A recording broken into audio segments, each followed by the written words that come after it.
মই যদি ঘাপুককে মৰি থাকোঁ তেতিয়া কি হ'ব বাৰু?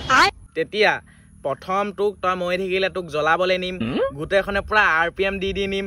তাৰপিছত 3 দিনৰ পিছত তোৰ তিলানী হ'ব, তিলানী ধুনীয়াকৈ চানা তানা খাম। আকৌ 10 দিনত তোৰ সকাম, তাৰপিছত আকৌ 13 দিন মানত তোৰ দহা, নকবা 6 মাহত ছমহীয়া, বছৰেকত বছৰেকীয়া, একদম সকামে সকাম তাৰমানে।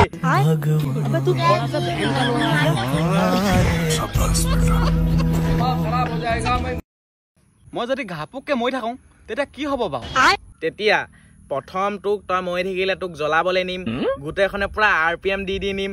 তাৰপিছত 3 দিনৰ পিছত তোৰ তিলানী হ'ব, তিলানী ধুনীয়াকৈ চানা তানা খাম। আকৌ 10 দিনত তোৰ সকাম, তাৰপিছত আকৌ 13 দিন মানত তোৰ দহা, নকবা 6 মাহত ছমহীয়া, বছৰেকত বছৰেকীয়া, একদম সকামে সকাম তাৰমানে।